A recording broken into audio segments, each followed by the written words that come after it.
오늘 우리는 에베소 5장 15절로 21절까지 말씀을 통해서 세월을 아끼는 인생이라고 하는 주제로 말씀을 나누려고 합니다. 조나단 에드워드가 그의 나이 20세 때 일기에 이런 내용을 기록했습니다. 20세 때 기록한 내용이에요. 결단하라.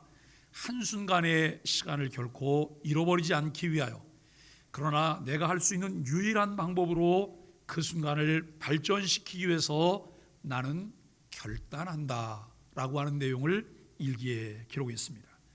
2024년도를 새롭게 시작하며 우리는 무엇을 결심하였을까요? 송구영신 예배와 복 있는 사람으로 살자는 한 주간 특세를 통해 나름 결심들을 했습니다. 그 결심이 실효성 있게 이루어지기 위해 우리는 먼저 신앙과 삶의 재고조사를 해보아야 할 것입니다. 인생을 최종 결산해야 하는 날에 대비하기 위해서라도 왜 그렇게 마무리하고 그런 재고조사 데이터를 들고 한 해를 시작할 수 있어야 합니다. 우리에게 어떤 영적 자원들이 있는지, 꾸준한 말씀 묵상이나 그 말씀을 붙들고 하던 기도 생활, 하나님으로부터 받은 사랑에 따라서 이웃을 사랑하는 선한 삶 등 이것이 얼마나 남아있는지, 어떤 자원이 보충되어야 하는지를 우리가 살펴보아야 할 것입니다. 먼저 마음 창고를 깨끗하게 청소하는 일이 우선되어야 합니다. 우리 마음 안에 자신도 모르게 썩어 있는 것, 냄새나는 것, 끈적거리는 것이 무엇인지, 먼지가 쌓여 작동되지 않는 선들은 어디에 있는지 살펴보아야 합니다. 신앙생활에 불균형은 없는지, 편식하고 있는 것은 아닌지, 먹기만 하고 운동을 하지 않아 비만하지 않은지 찾아보아야 할 것입니다. 좋지 않은 것을 먹어서 영적으로 허약해졌거나 빈혈 현상은 없는지, 영적 근육이 없어서 비실비실대는 것은 아닌지, 면역력이 급속히 떨어져 조그만 시험이나 유혹에도 쉽게 넘어가는 상태는 아닌지 진단해 보아야 합니다. 여러분, 혹시 토피 크리스찬이라고 하는 이야기를 들어보신 적이 있으신가요? 토피 크리스찬은 외형적으로는 날씬한데 내장은 비만인 상태예요. 제가 몇 년 전에 제 아내와 함께 이런 얘기를 했어요. 나는 아마 신체 검사를 하면 비만도는 거의 없을 거다. 왜냐하면 나름 제가 공을 차고 그랬기 때문에 한 90분 정도 그냥 공을 넉넉하게 찼거든요.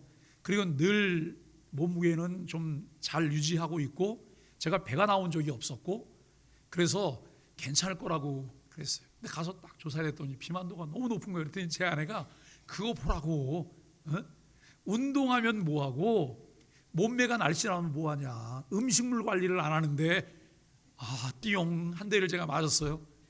그런데 제 아내는 좀 이렇게 살이 좀 잘 찌는 체질이잖아요. 비만도 검사를 했는데 비만도가 없는 거예요. 와, 그러니 제가 할 말이 아무것도 없잖아요. 그야말로 졌지요, 그냥. 근데 여러분, 오늘 우리가 참 겉으로는 겸손하고 경건하고 신앙적인데 속으로는 온갖 욕심으로 살이 찐 상태는 아닌지, 이런 것의 밑바탕에는 실천적 무신론이 있다고 하는 거예요. 하나님의 실질적 다스림에 순종하려 들지 않는 사람을 의미하는 말이기도 하죠. 시편 14편은 어리석은 자는 그의 마음에 이르기를 하나님이 없다라고 하는 말로 시작이 되어져요. 하나님 말씀을 수없이 인용하고 설교하고 암송하지만 매일매일 소망의 아침 묵상을 하면서 실제 삶에서는 하나님의 자리가 없다면 우리에게서 실천적 그리스도인의 삶을 기대할 수는 없을 것입니다.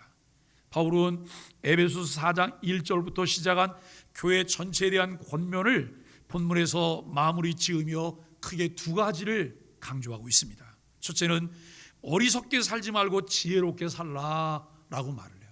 좀 똑똑하게 살라라고 하는 말이기도 하겠죠. 지혜로운 삶은 자신이 현재 어떻게 살고 있는지에 대한 주의 깊은 평가와 반성을 요합니다. 앞선 본문에서 바울이 언급했던 이방인의 삶에 나타나는 특징들과 성도에게 마땅한 삶의 원리들을 세심하게 적용해 자신의 삶을 살펴보아야 합니다. 지혜로운 삶은 적절한 때와 기회들을 놓치지 않고 모두 활용하는 삶입니다. 예수 그리스도의 구원 사역으로 새 창조와 새 시대가 시작되었지만 재림 때까지 세상은 여전히 악하기 때문에 선한 일을 할 수 있는 기회를 놓치면 악용될 수 있다는 거예요. 모든 기회를 살리기 위해서는 어리석은 자가 되지 말고 주의 뜻을 잘 분별하는 지혜로운 자가 되는 것이 중요합니다. 그래야 주의 뜻을 어느 때 어떤 기회로 이룰 수 있는지를 파악해서 놓치지 않고 취할 수 있기 때문입니다. 두 번째 강조는 성령으로 충만하라라고 말해요. 교회 다니는 꽤 많은 분들이 다른 거는 다 이야기하라 성령 충만하라는 말이 들려오면 약호 죽어요. 나는 잘 모르겠어요. 그거 나는 성령 충만하지 않아요. 우리는 성령 충만 그러면 우리 속에 가지고 있는 그림이 있어요. 첫째, 방언을 한다. 두 번째, 신령하다. 세 번째, 늘 기도 생활이 많다. 여러분 이런 것들을 생각해요. 이런 것들 정말 성령 충만한 것이 그런 것일까? 우리가 한번 고민을 해보는 시간이 되면 좋겠어요. 성령으로 충만하게 되면 다음과 같은 세 가지 모습이 나타나게 돼요. 첫째, 예배에서 서로를 격려하며 찬양하고 다 함께 마음으로 주께 노래하며 찬송한다는 거예요. 어때요? 성령 충만할 때 방언을 말한다. 이것과는 좀 결이 좀 다르죠? 결이 좀 다른 거예요. 예배에서 서로를 격려하고 찬양하는 거예요. 다 함께 마음으로 주께 노래하며 찬송하는 것, 이것이 성령 충만함 첫 번째. 두 번째, 우리를 새 창조 백성으로 삼아주신 하나님께 항상 모든 면에서 감사드릴 줄 아는 거예요. 우리를 새 창조 백성으로 만드시기 위해 죽으시고 부활하시고 승천하시고 하나님 보좌 우편에 좌정하신 우리 주 예수 그리스도의 이름으로 감사를 드리는 삶이 성령 충만한 삶이라는 거예요. 세 번째는 하늘 보좌에 계신 우리 주 예수 그리스도를 경외의 대상으로 삼고 그분이 가르치시고 모범을 보이신 섬김의 삶이 우리 삶의 기준이 되어 종으로서 서로 피차에게 복종하는 것, 이것이 성령 충만한 삶이라고 하는 거예요. 성령으로 충만할 때 이러한 하나님 지향적이고 그리스도 중심적인 찬양과 감사와 섬김이 삶으로 나타나게 됩니다. 여러분 성령 충만하다, 성령 세례를 받았다, 차이가 있을까요? 제가 지나간 시간에도 말씀을 드렸습니다만 성령 충만과 성령 세례는 달라요. 분명히 차이가 있어요. 이 부분을 혼동하는 분들이 많아요. 그리스도인이 지속적으로 성장하거나 그리스도인의 삶을 유지하려면 방언의 은사를 동반하는 은혜의 사역이 필요하다고 말하기도 해요. 자, 그런데 보세요. 전통적인 장로교인들 중에 방언 못하는 사람들이 훨씬 더 많잖아요. 그러면 전통적인 장로교인들은 여러분 성령 충만할 기회가 없었던 거예요? 아니에요. 기준 자체가 다르고 성경이 말하는 게 다르다는 거예요. 성령 세례는 이런 거예요. 우리가 참 우리를 거듭나게 하시고 예수 그리스도를 주로 고백하게 하심으로 그리스도와 연합하게 하는 사역, 이것을 우리는 성령 세례라 그래요. 우리가 예수님이 나의 구주입니다, 예수님이 나의 구세주세요 라고 말할 수 있는 것은 성령께서 내게 임하셨기 때문이에요. 이것을 우리는 성령 세례라고 말을 해요. 어제 러시아 사람들이 한 400여 명이 모여서 우리 교회 안에서 집회를 했어요. 제가 환영사를 하면서 이렇게 말을 했어요. 여러분은 우리의 가족입니다. 그래서 여러분들을 환영합니다. 그들이 우리의 가족인 이유가 무엇일까요? 우리 모두는 하나님을 아버지라고 부릅니다. 예수 그리스도가 우리의 구세주라고 하는 사실을 고백합니다. 그리고 우리는 하나님의 자녀들입니다. 그렇기 때문에 우리는 하나님의 가족입니다. 여러분을 환영합니다. 제가 이렇게 말씀을 드렸어요. 여러분, 우리가 예수님을 주로 믿고 고백하고 있다고 한다면 우리는 구원받은 사람인 거예요. 제가 다시 또 이렇게 돌려서 한번 물어볼게요. 혹시 오늘 저녁에 주무시다가 하나님이 내일 나를 천국으로 초대하셨어요? 어떻게 천국에 초대를 받아서 하나님 앞에 가 계실까요? 목사님, 나는 자신이 없어요. 작년에 교회 생활 엉망진창으로 했고요. 그리고 교회 봉사는 진짜 잘 안 했어요. 그리고 헌금하는 것도 너무 인색했거든요.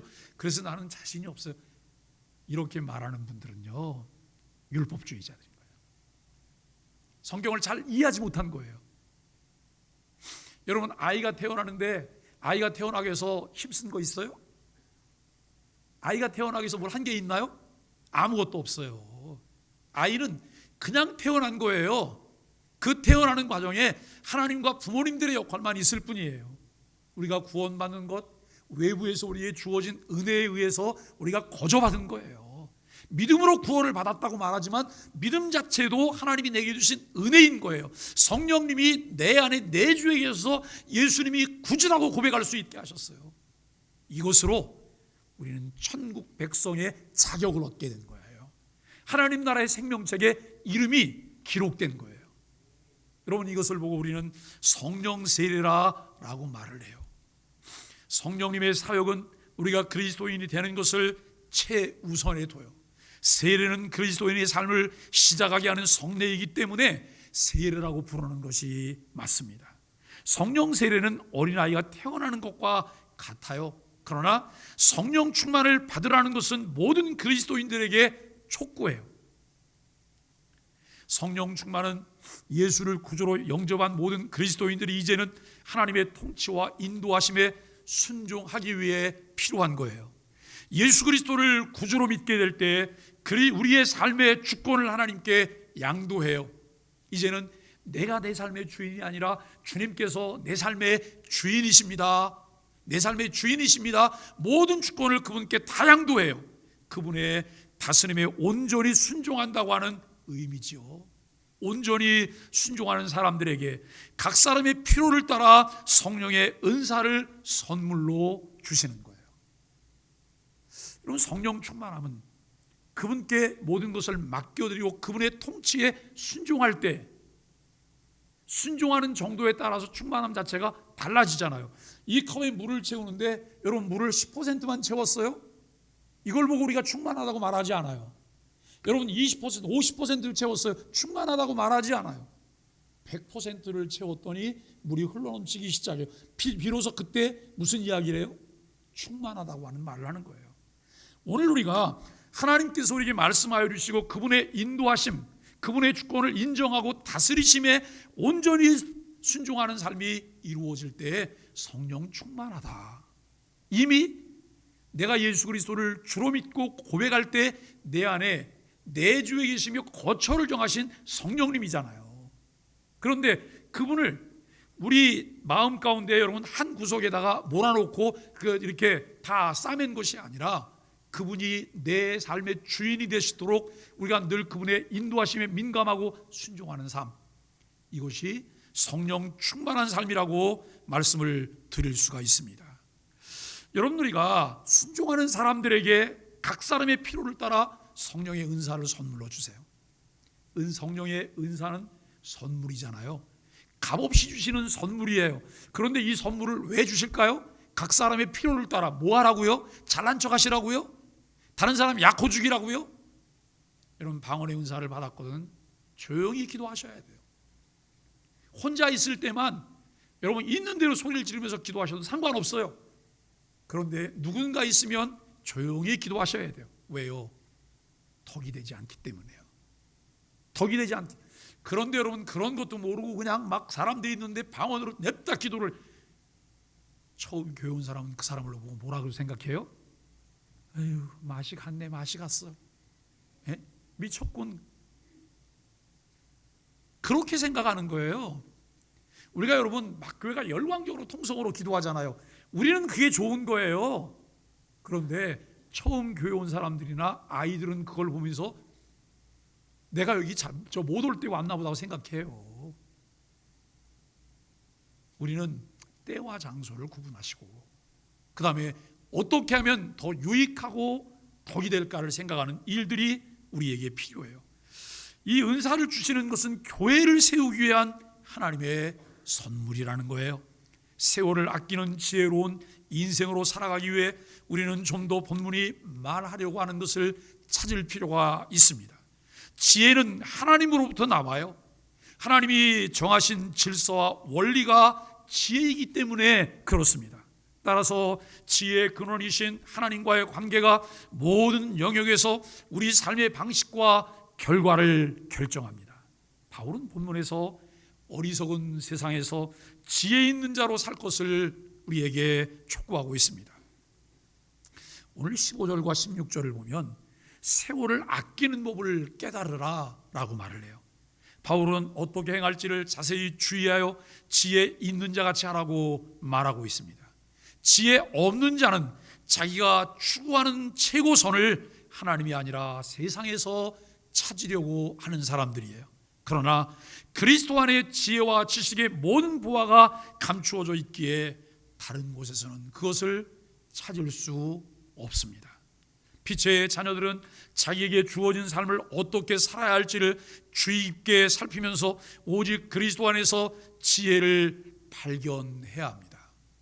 여러분, 금년에 우리 모두는 동일하게 원석을 하나님께로부터 선물을 받았어요. 여러분은 몇 개 받으셨어요? 저는 365개를 받았어요. 그래서 오늘 벌써 7개째를 원석을 깎고 다듬고 하면서 아주 번쩍번쩍 빛나게 만들어 놓고 있어요. 여러분들은 여러분이 받으신 원석을 어떻게 관리를 하고 있어요? 그냥 받은 그대로 방치를 해두면 마지막 날 주님이 이렇게 말씀하실 거예요. 무익하다라고 악하고 게으른 종아 무익하다라고 말씀하실 거예요. 우리에게 주신 365일이라고 하는 이 날을 매일매일 우리가 그저 크로노스로만 가지고 있다고 한다면 우리는 게으른 자인 거예요. 이것을 어떻게 카이로스로 만들 수가 있을까라고 하는 것입니다. 세월은 하나님의 계획 속에 작정된 특정한 시간, 즉 카이로스의 시간을 의미하고 있습니다. 아낀다는 것은 속량, 값을 주고 사는 것을 의미해요. 그러므로 세월을 아끼라고 하는 말은 주어진 기회들을 선용하라고 하는 거예요. 어떤 분이 이렇게 말씀하시더라고요. 목사님, 저는 요즘 24시간이 48시간이었으면 좋겠어요. 너무 바쁘다는 거예요. 너무 할 게 많다는 거예요. 그래도 여러분, 안배를 잘 하셔야 돼요. 우리가 24시간 중에 4분의 1 정도는 주무셔야 돼요. 그게 더 효과적으로 할 수 있는 거예요. 우리가 수면을 취하는 것, 건강관리하는 것, 이거는 주님의 일이 아닌가요? 세속적인 것인가요? 아니에요. 모든 것이 주님께로부터 왔다면 주님의 일인 거예요. 하나님이 내게 맡겨주신 내 육체, 건강, 내 시간, 그리고 여러분 내 은사들, 내가 가지고 있는 모든 것들 다 주님께로부터 왔잖아요. 그렇다면 주님이 기뻐하시는 뜻대로 이것을 관리하는 것, 이것이 우리가 해야 될 마땅한 자세라고 하는 것을 우리는 알아야 할 것입니다. 시간 속에서 여러분 하나님의 뜻을 성취하는 기회들을 놓치지 말아야 돼요. 헛된 것, 무가치한 것에 시간을 낭비하는 것은 하나님께 불충하는 일이며 어리석은 것이라 라고 하는 것을 알게 합니다. 17절과 18절은 어리석은 방탕함에서 벗어나라 그래요. 바울은 어리석은 자가 되지 말고 주의 뜻이 무엇인가 이해하라고 말을 해요. 자, 여러분 60세 이상 되신 분들에게 말씀을 드립니다. 60세 이상 되신 분들이 매일매일 내 삶의 목표가 있으신가요? 주님께서 나를 부르시는 그 순간까지 내가 가지고 있는 분명한 목적지와 여러분 목표가 있으신가요? 그저 아침에 눈을 떴으니까 그냥 사는 것이고, 그리고 여러분 하루를 또 이렇게 무료하게 지내다가 그 다음 또 이렇게 보내고, 그러면 하나님께서 우리에게 이렇게 말할 거예요. 악하고 게으른 종아, 너는 참 무익하구나 라고 말씀하실 거예요. 계획을 세워보세요. 물론 잠언 16장 9절에서 말씀하는 대로 사람이 마음으로 자기 일을 계획할지라도 그 걸음을 인도하시는 이는 누구시라고요? 하나님이시라고요. 모든 일을 인도하시는 이가 하나님이시니까 우리는 계획도 하지 말라는 말인가요? 아니에요. 하나님의 뜻을 찾고 분별하며 치밀하게 계획을 하세요. 치밀하게 계획하고 여러분 그 일들을 이루시며 우리가 늘 주의 은혜를 구하는 것이 필요해요.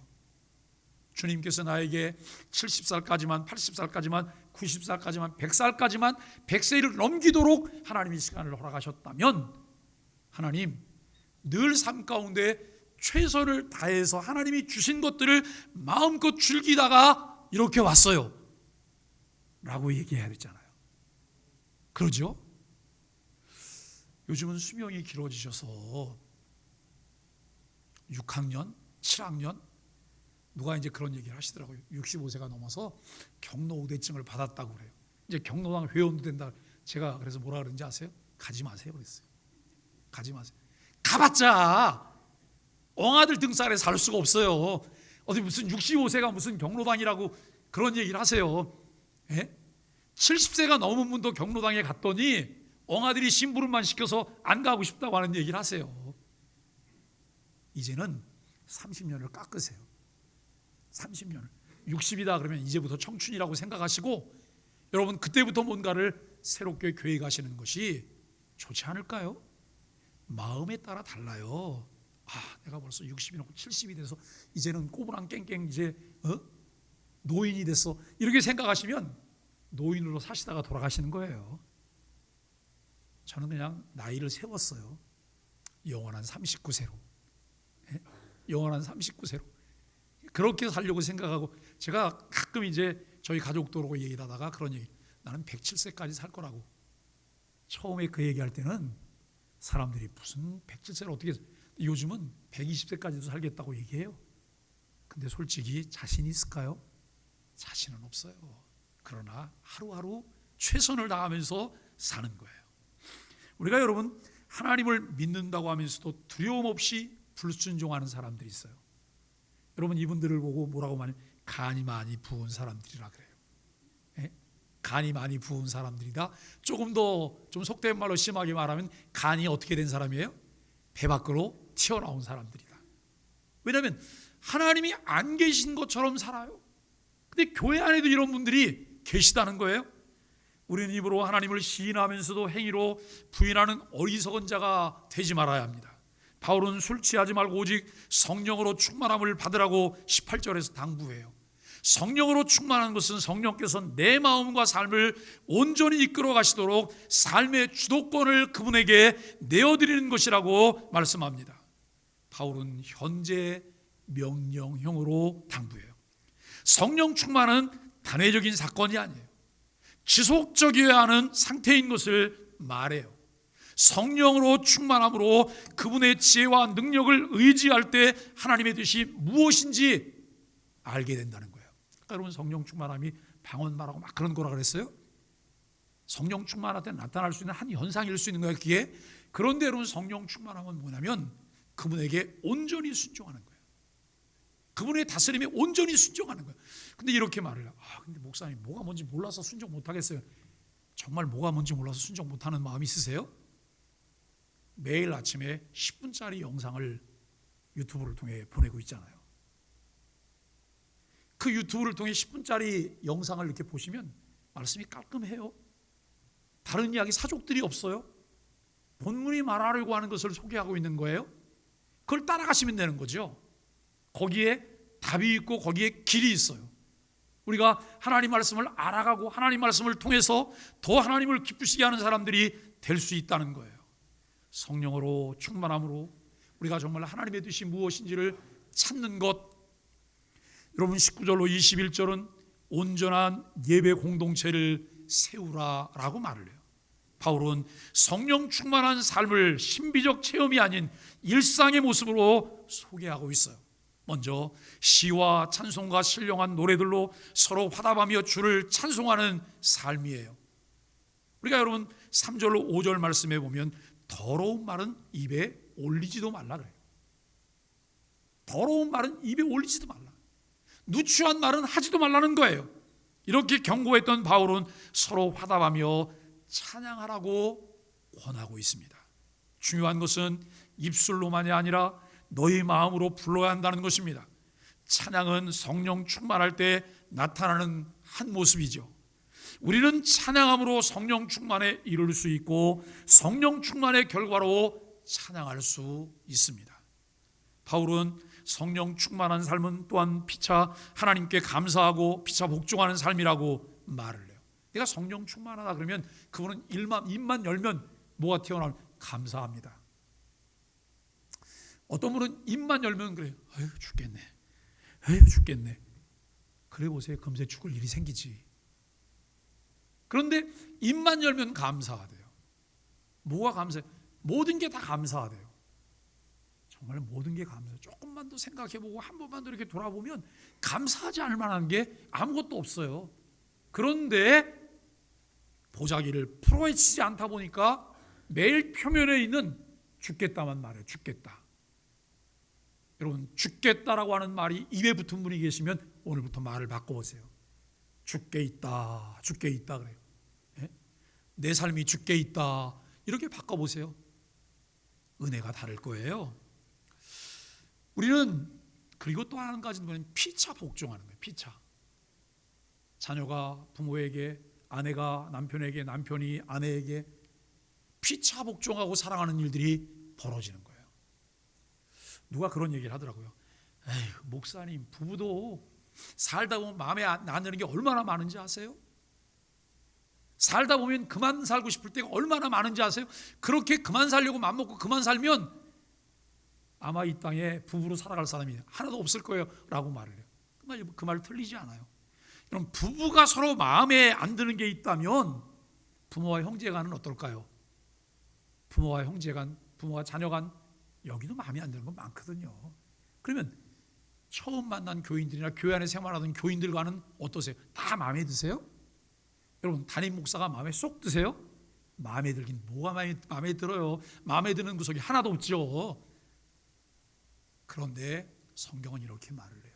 성령 충만하면 피차 복종하게 된대요. 마치 무엇과 같으냐면 안경을 벗었더니 눈에 뵈는 게 없습니다. 에?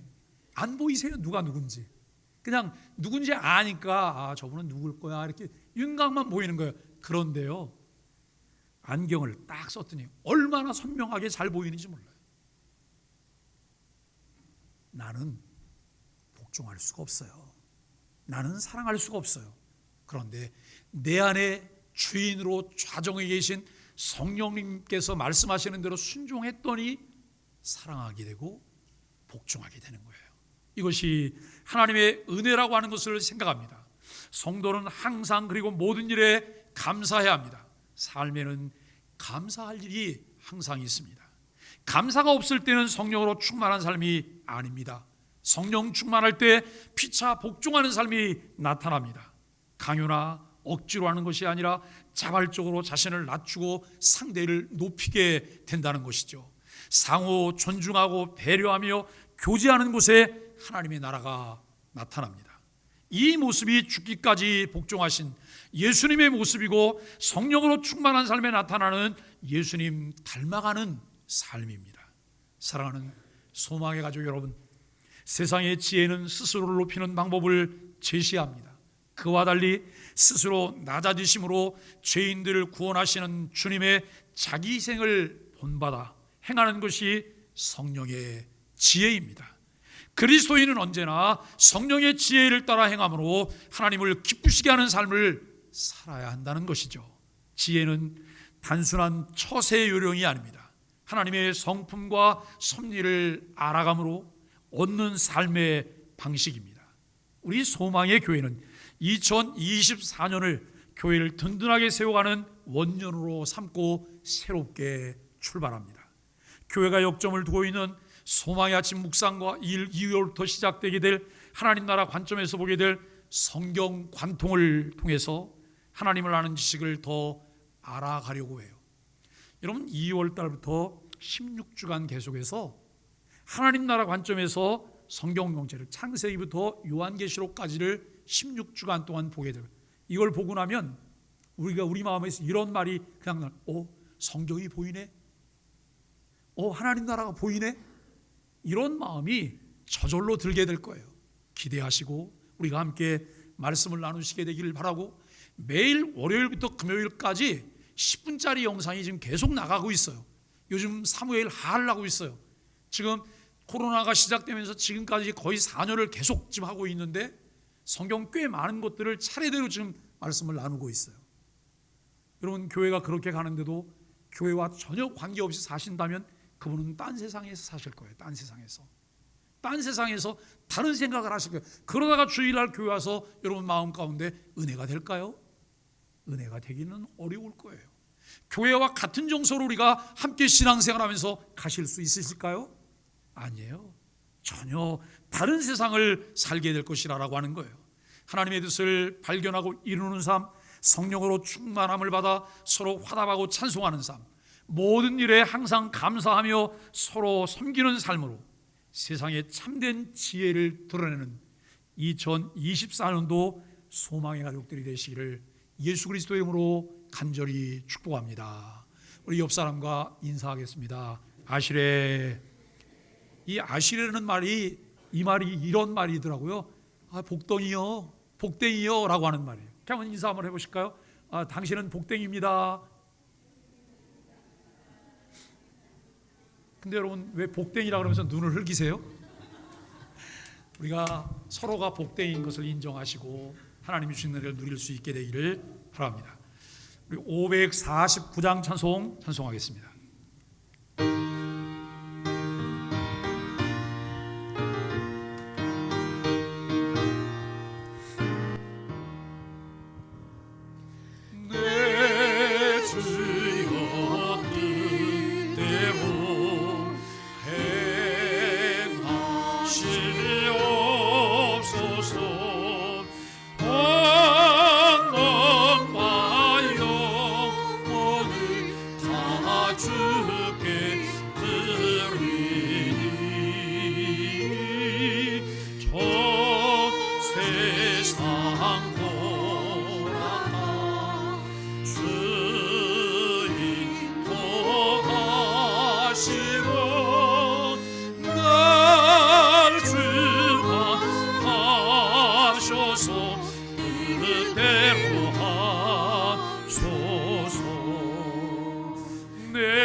중에도 낙심해